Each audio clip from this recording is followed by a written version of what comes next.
मित्रांनो, श्री स्वामी समर्थ. पुस्तकांची दुनिया या आपल्या कथाकथनाच्या यूट्यूब चॅनलवर मी सौ पूनम सोमनाथ पाटील आपले अगदी मनापासून सहर्ष स्वागत करते. मित्रांनो, आनंद यादव सरांचं घर भिंती हे आत्मचरित्रात्मक कादंबरी आता आपण पाहत आहोत. या कादंबरीच्या पुढील भागाला सुरुवात करण्यापूर्वी एक नम्र विनंती, ती म्हणजे आपल्या चॅनलला लाईक करा, शेअर करा व सबस्क्राईब करा. आणि हो, तुमची अनमोल अशी मते मला कमेंटमध्ये सांगायला अजिबात विसरू नका. तर चला मग कादंबरी वाचनाला सुरुवात करूयात.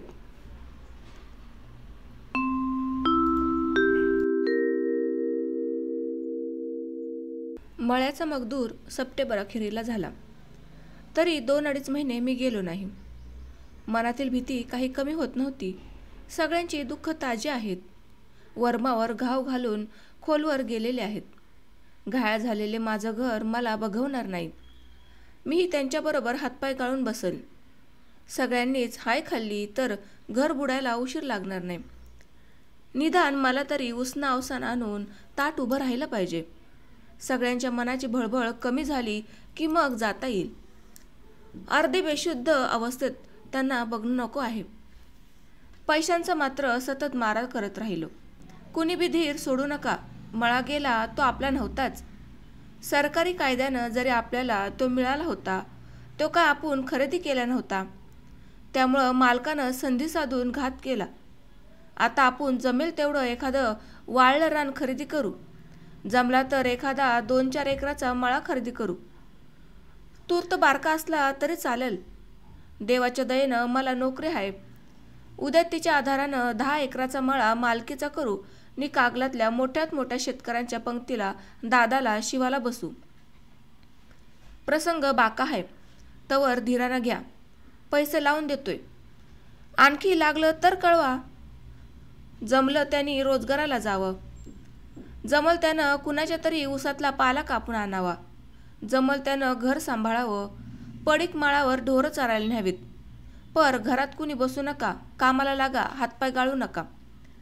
मी डिसेंबर महिन्यात येतोय.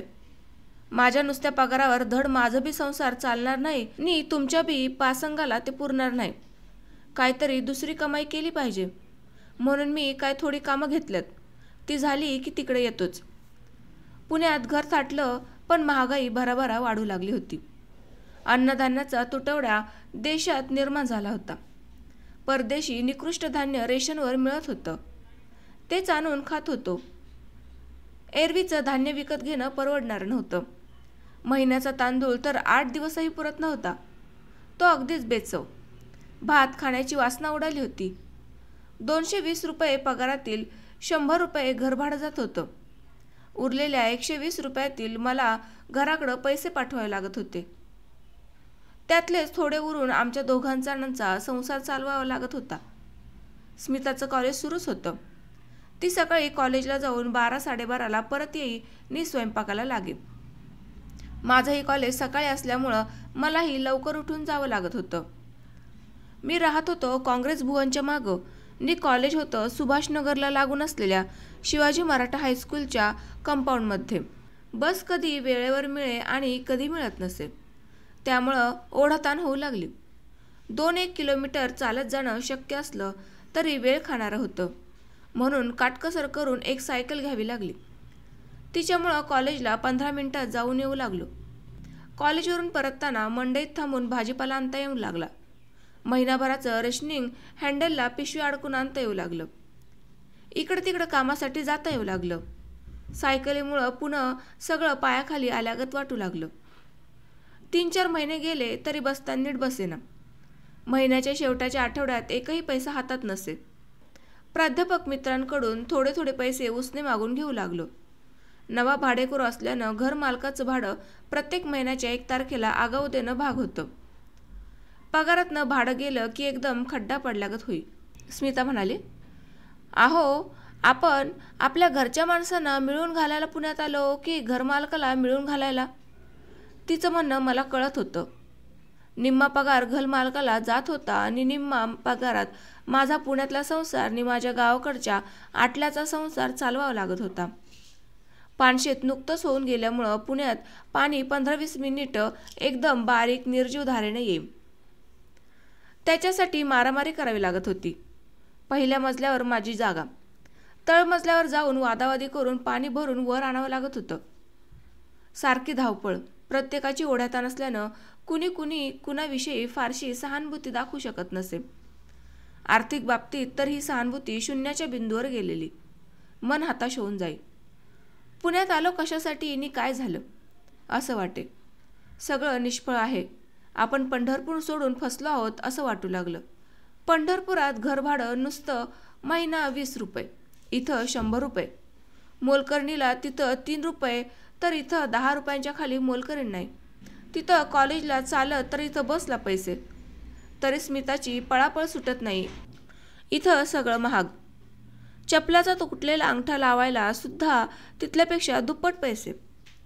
खूपच निराश आणि नावमेद होऊन मी आणि स्मिता एक दिवस बोलत बसलो होतो. स्मिता म्हणाली, आपण ही कॉलेजची नोकरी सोडून देऊ आणि पुन्हा पंढरपूरला जाऊया. तिथली माणसं आपल्याला पुन्हा नोकरी देतील. इथं आपल्याला कुणी किंमत देत नाही. तिथं लोक मानायचे. पगार वेळेस मिळायचा. मिळाला तरी दुकानदार उधार द्यायचे. किती आदरानं वागायचे ते. आणि इथं सगळा रोखीचा व्यवहार. दुकानदार 4 दिवसही उधार द्यायला तयार नाही. खरं आहे, पण आपल्याला परत जाता येणार नाही. तिथं राजीनामा दिला आहे. तरी ते आपल्याला परत घेऊ शकतील, पण तसं जाणं नामुष्कीचं आहे. आपणाला आता इथंच तोंड दिलं पाहिजे. निदान जून 1964 पर्यंत तरी इथंच राहू. उन्हाळ्यात फेब्रुवारी-मार्चमध्ये प्राध्यापकांच्या जागा जाहिराती येऊ लागतील. त्यावेळी पुण्याबाहेरच्या जागांसाठी अर्ज करू. बाहेर मिळाली तर पुन्हा सोडू. डिसेंबर उजाडला.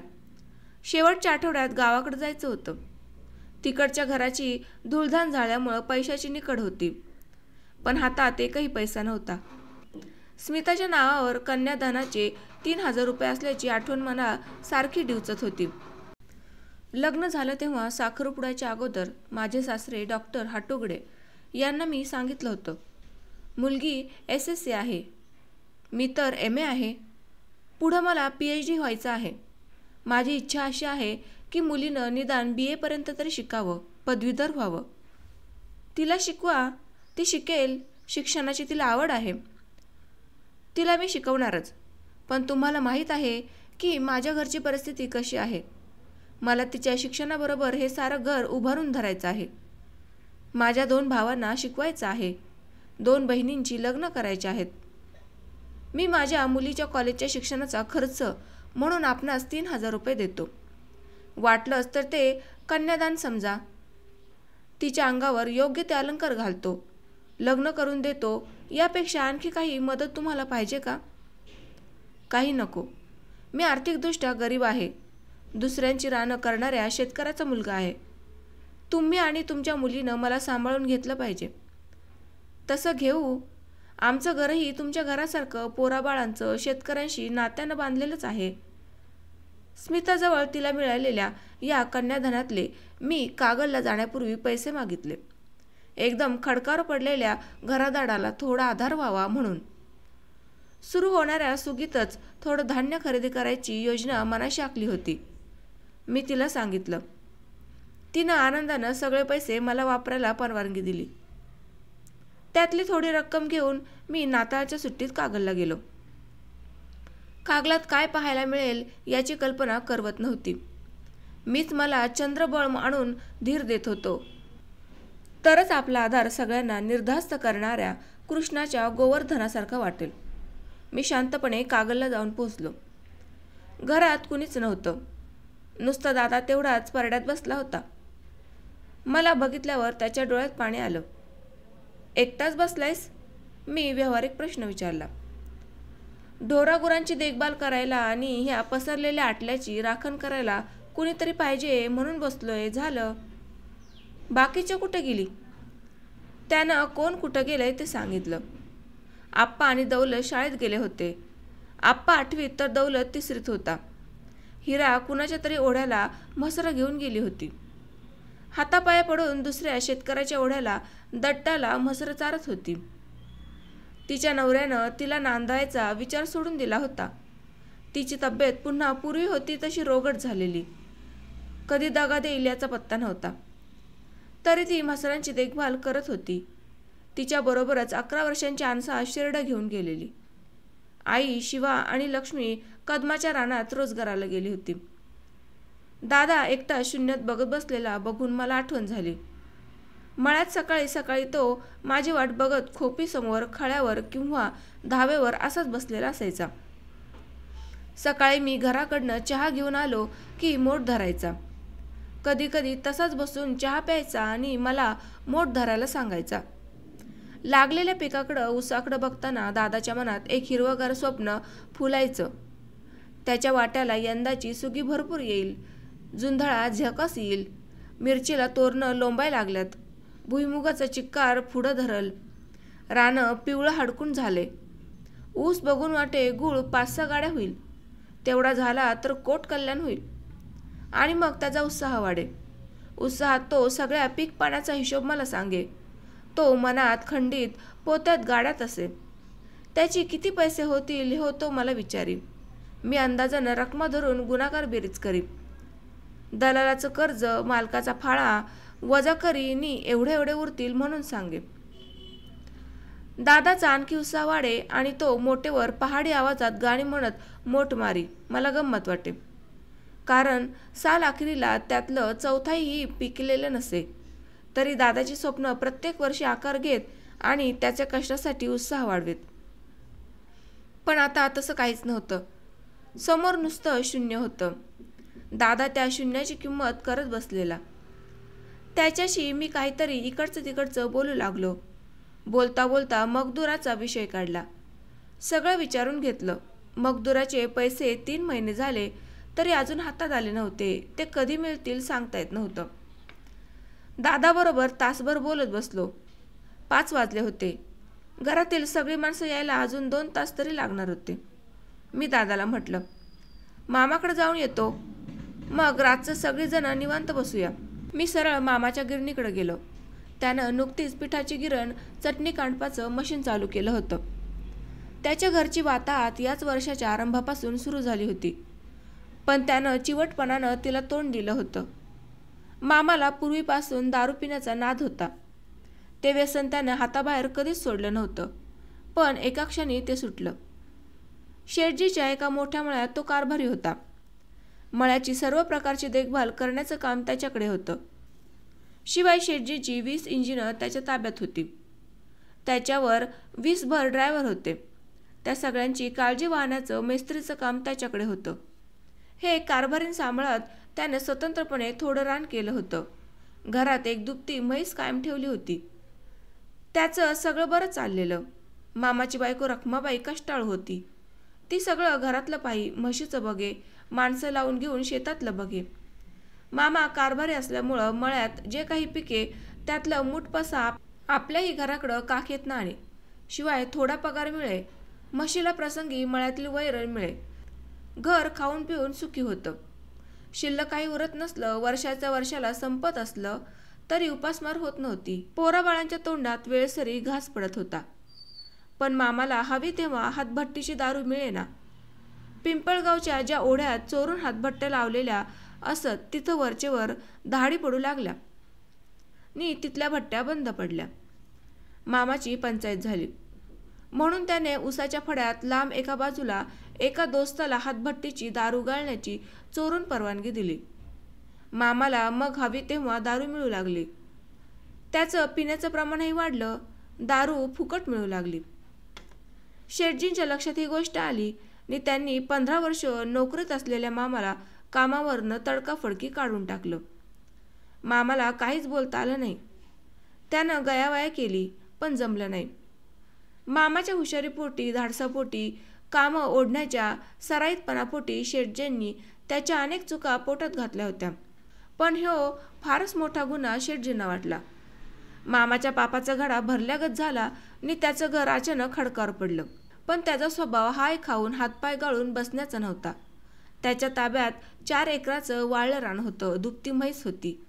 त्याच्याजवळ कोणतंही इंजिन दुरुस्त करण्याची हुन्नर होती.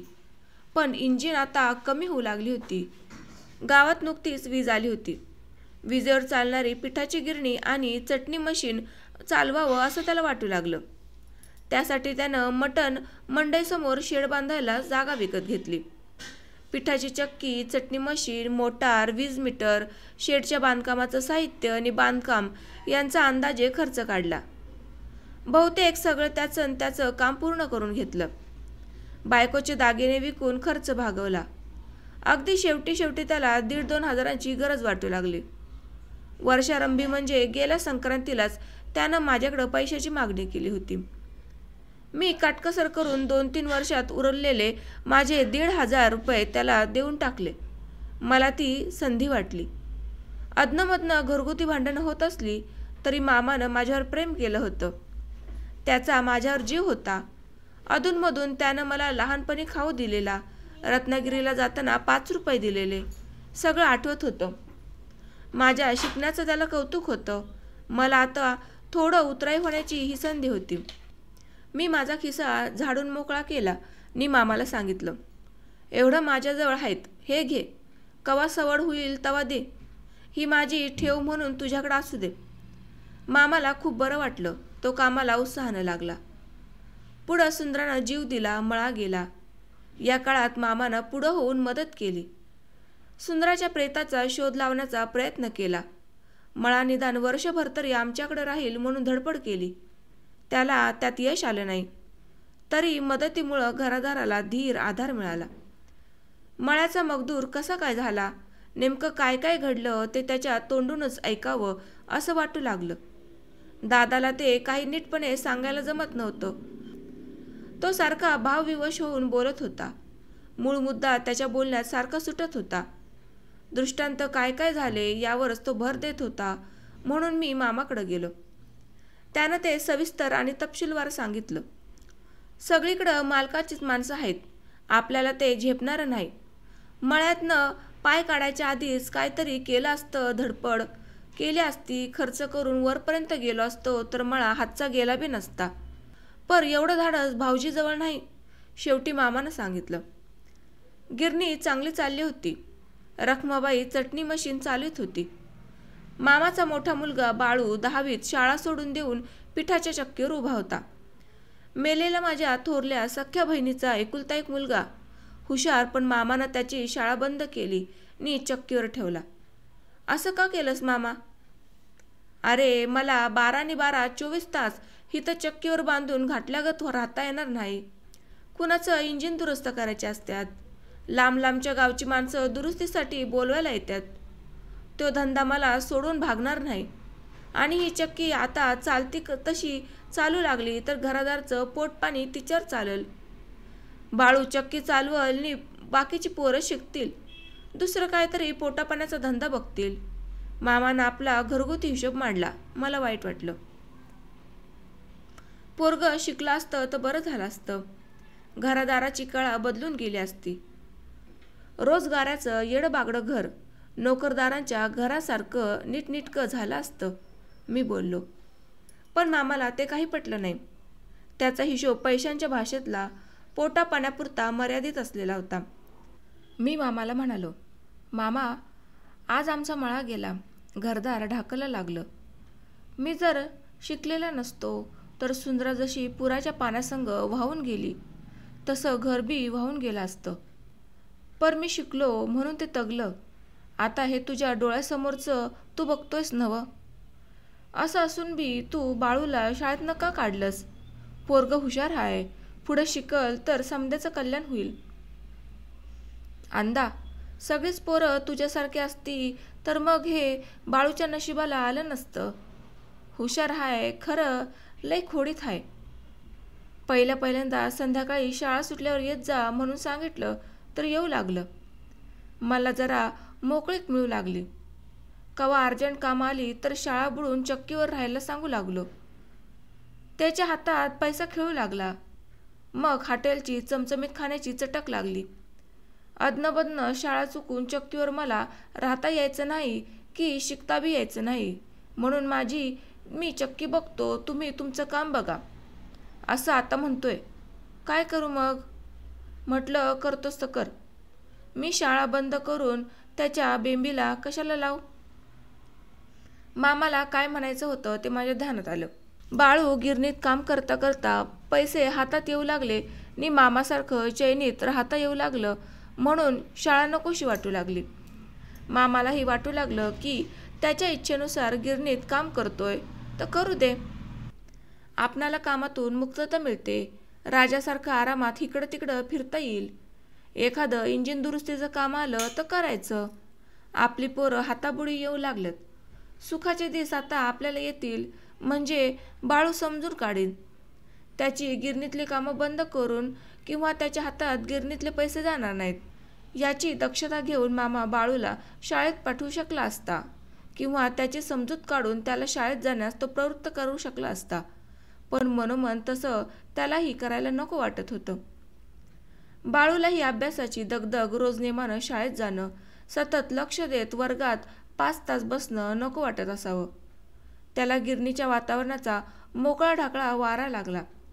वयात आलेल्या तरुण मुली, स्त्रिया यांची गर्दी गिरणीत दळण्यासाठी असायची. त्या माझं दळण अगोदर घाल म्हणून सतत विनवायच्या. बाळू, बाळासाहेब म्हणून अजिजी करायच्या.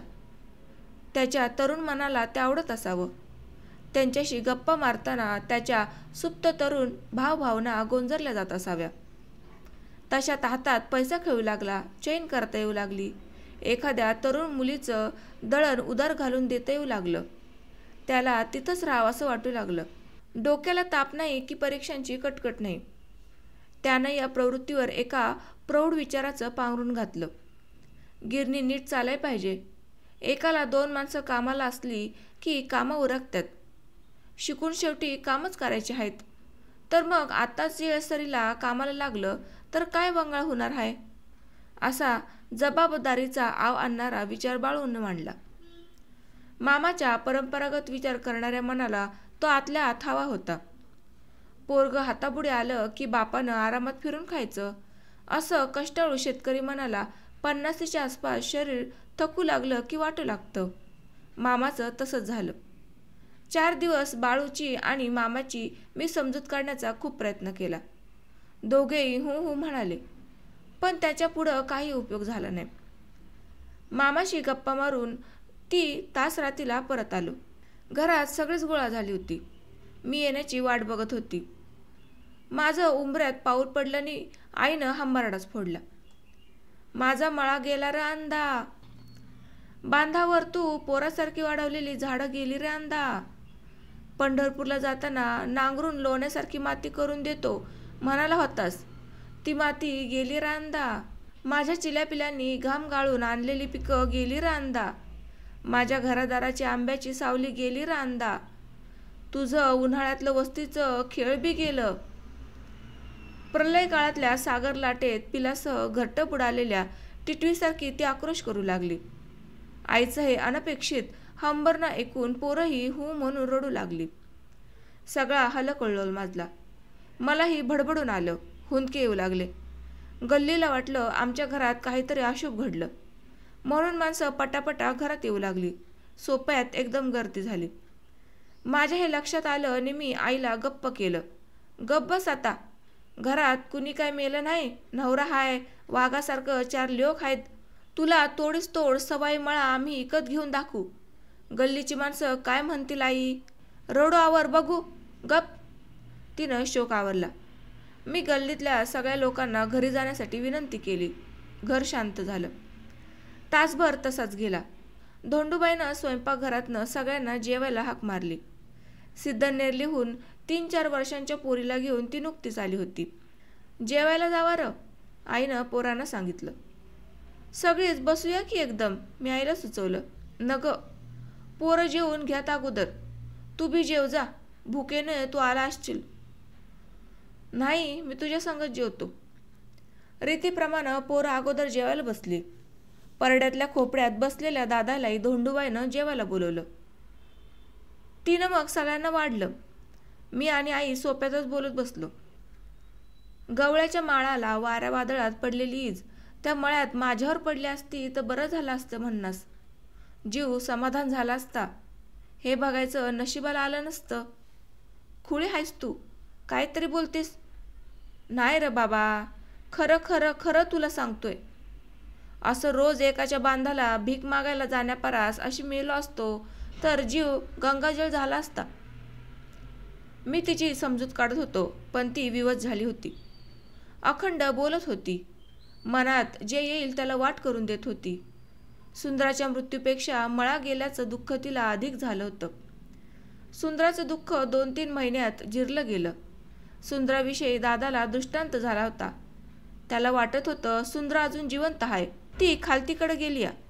तिला कुणी हुडकत बसू नये म्हणून तिनं नदीच्या काठावर चपल्या डोरलं जोडवी ठेवली आणि आत्महत्या केल्याचं नुसतं दाखवले.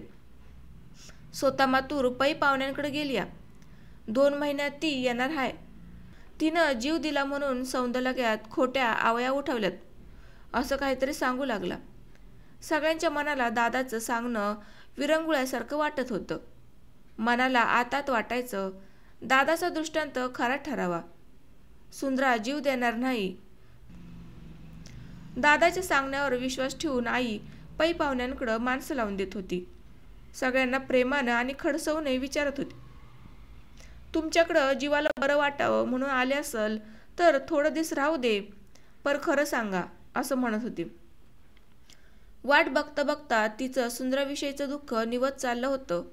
मात्र मळा गेल्याचा घाव तिच्या काळजावर खोल खोल बसला होता. तिचं शेतकरीचं मन दुखावलं होतं. जिनं आपल्या हाताने नवऱ्या मागोमाग मोगणं धरून पेरणी केली होती, त्याच हाताने लोकांच्या पिकात खुरपण भांगलन करण्याची तिला पाळी आली. ज्या तोंडानं तिनं गावातल्या बायका आपल्या मळ्यातल्या कामाला मिनतवारीनं कारभारणीच्या डौल्यानं सांगितल्या होत्या, त्याच तोंडानं दिनवानं होऊन ती आता शेतकऱ्यांकडं काम मागत होती. रोजगारी बायांतलीच एक होऊन कामाला जात होती. तिला हे कमीपणाचं वाटत होतं. फाटका तुटका कसा का असेना स्वतःच्या कष्टाच्या मळ्यावरच तिनं जन्मभर कामं केली होती. आता 50 ओलांडल्यावर ते सगळं अचानक गेलं. नशिबात रोजगार आला.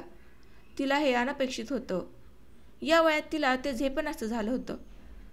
हे बघ आई, तुला हे सोसत नसल तर तू रोजगाराला जाऊ नको. खुशाल घरात बसून खा. मी आणखी पैसे लावून देतो. घरदार सांभाळलंस तरी रगड झालं. पोरं जातील कामाला. दादासह पोरांची जेवणं झाली आणि धोंडूबाईनं आम्हा दोघांना जेवायला बोलवलं. आम्ही दोघेही उठलो. बहिणीबरोबर गप्पा मारत जेवलो. धोंडूबाईची चौकशी केली. हात धुवून ढेकर देत भावंडात येऊन बसलो. त्यांनी अंथरूण टाकून त्यावर आता गुजूगुजू गोष्टी सुरू केल्या होत्या. मी त्यांच्यात जाऊन बसलो. गप्पा मारत झोपून गेलो. सकाळी लवकर उठून परड्यात गेलो. एका रांगेत खुंट रोवून जनावरं बांधली होती.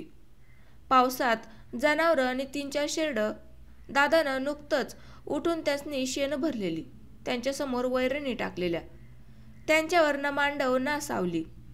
एखाद्याच्या खोपीला अचानक आग लागल्यावर तिच्यातलं मिळेल तेवढं सामान आणि जनावरं बाहेर काढून त्यांची कशीबशी तात्पुरती व्यवस्था करावी आणि त्या भ्यालेल्या जीवनात धीर द्यावा म्हणून त्याच्या पुढ्यात वैरणींच्या पेंड्या सोडाव्यात तसं दिसलेलं. 2 बैल सोडली तर सगळ्या जनावरांचा जन्म मळ्यात झालेला. बैल ही अगदी तरुणपणी वजवली जात असताना या मळ्यात आणली होती. आता ती म्हातारी झाली होती. त्यांच्याकडे बघताना मळ्यातली खोप, गोठा, वैरणीची वळी, धाव, विहीर, खळं मनासमोर दिसू लागलं. गाडी ऊन खात तशीच पडलेली. नांगर, कुळव, इसाडं, जू वळचळणीला लावलेलं. काहीतरी आठवत मुकाट बसलेली. माडीवर गेलो. एका खुंटीला टांगून मोठ ठेवलेली होती. तिथंच खोपट्याच संदोरनी नाडा कोपरी करून ठेवलेलं. एक कपाट बिनदाराचं होतं. त्यात खुरपी, कुऱ्हाडी, विळे, कोळप्याच्या फासा, नांगराचा फाळ दाटीवाटीनं ठेवलं होतं. चाबूक, कासरं, झुपण्या, सापट्या, काढण्या, वडण्या, दोऱ्या सगळ्या मिळत्या खुंट्यांवर लोंबकळत होत्या. बळी देऊन सोललेल्या बकऱ्याची आतडी, खोथडा, फरं टांगावत तसं दिसलेलं. मन अस्वस्थ झालं. मळा हाका मारू लागलाय असं वाटू लागलं. आंघोळ पांघोळ सगळं आवरून चहा प्यालो नि वसंत पाटलाला भेटून येतो म्हणून बाहेर पडलो. मनात वसंताकडं जायचंच नव्हतं.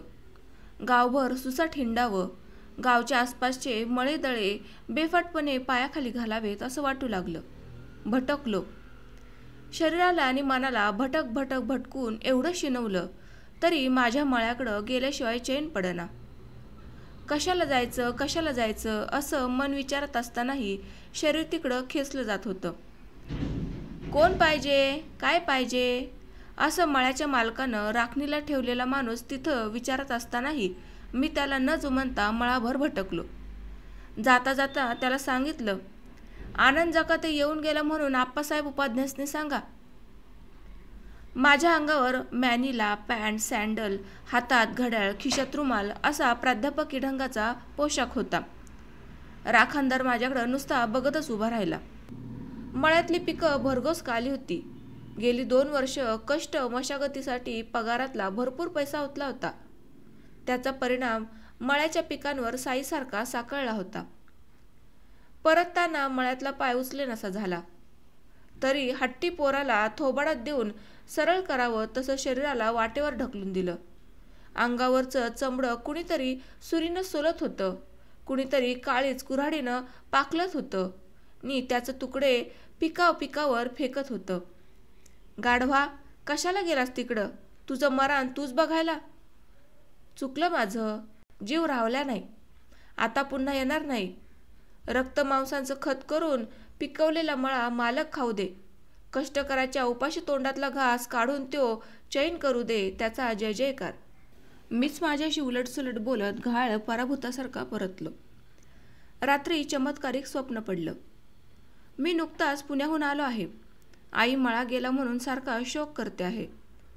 गल्लीतली माणसं हळूहळू गोळा होत आहेत. त्यांची गर्दी वाढून घरात मावेनाशी झाली आहे.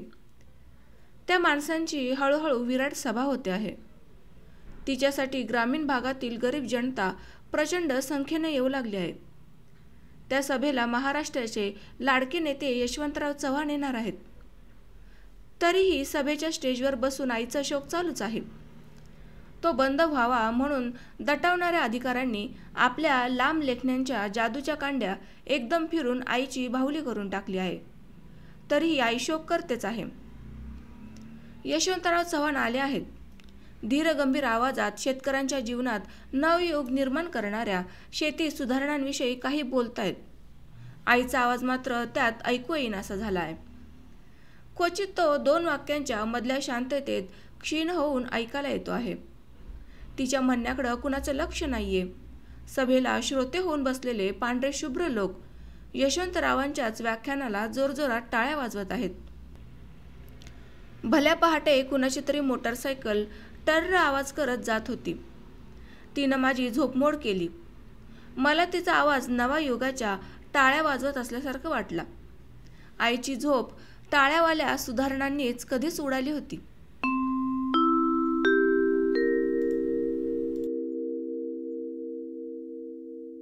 तर मित्रांनो, घरभिंती ह्या आत्मचरित्रात्मक कादंबरीच्या आजच्या भागामध्ये मी आपला इथेच निरोप घेते. भेटूयात पुढील भागामध्ये. तोपर्यंत असंच प्रेम आणि असंच लोभ आपल्या चॅनलवर सतत असू द्यात. धन्यवाद.